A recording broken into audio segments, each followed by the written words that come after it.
depannya? Ya, jadi tentunya kita akan bekerja sama terhadap kekurangan dokter, tenaga perawat dari rumah sakit yang ada. Tadi juga sudah diinstruksikan, kita semuanya berkolaborasi. Pada saat nanti kurang, kita dari pusat akan mengirim, dan Pak Kapusdokes juga sudah menyiapkan brigade khusus untuk kita gerakkan dalam rangka penanganan gempa. Pak Sigit, kemarin juga sempat disebutkan terkait dengan Pusdokes untuk proses investigasi dan juga proses DVI korban. Sejauh ini seperti apa Pak hasilnya Pak?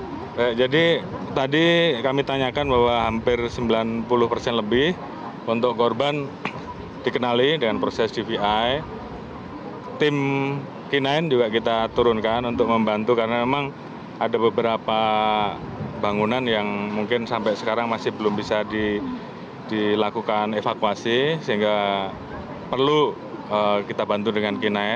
Tadi kita mendapatkan laporan 7 orang sudah ditemukan, dan tadi perintah dari Pak Presiden juga jelas bahwa proses evakuasi dioptimalkan. Jadi tentunya kita akan mengarahkan personel-personel tambahan untuk melakukan percepatan terhadap evakuasi. Fokus utama dari pihak kepolisian saat ini Pak, ini masih 2 hari, fokus utamanya apa sebenarnya Pak? Utama evakuasi, penyelamatan, menyiapkan tempat untuk korban pengungsian, dan kemudian setelah itu membantu mempersiapkan dapur umum, apalagi masih banyak masyarakat yang mungkin belum berani pulang ke rumah, sehingga tentunya butuh makan, butuh MCK, itu semua kita siapkan. Harus setelah itu perawatan terhadap korban-korban tentunya menjadi prioritas juga. Pak Sigit, kemudian masih ada warga yang mencari barang-barang berharga mereka di rumah, kemudian untuk pengamanan di lokasi atau di titik-titik gempa ini seperti apa Pak Sigit? Tadi saya sudah perintahkan Pak Kapolda dan Pak Kapolres untuk melaksanakan patroli terhadap rumah-rumah yang saat ini ditinggali.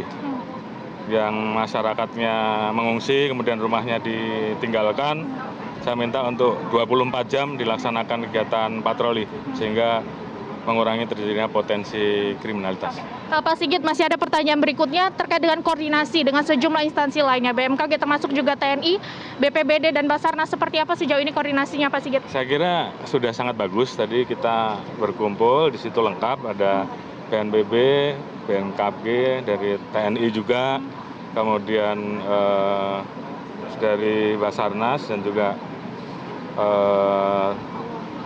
rumah sakit ya, kepala rumah sakit. Jadi tentunya terkait dengan jumlah korban, baik yang meninggal maupun yang luka dan ditemukan ini kan juga kadang-kala muncul angka yang berbeda-beda. Tadi sepakat bahwa setiap sore jam 5 kita kumpul, kemudian dirilis bersama, sehingga kemudian jumlahnya tidak berbeda-beda. Oke. Pak Sigit, setelah ini akan ada agenda berikutnya untuk ditinjau atau seperti apa Pak? Setelah ini kita akan cek beberapa titik lagi, khususnya yang terdampak dan tempat pengungsiannya sudah memadai atau belum. Pak Sigit, terakhir dari saya, tadi Presiden Joko Widodo juga mengunjungi beberapa titik.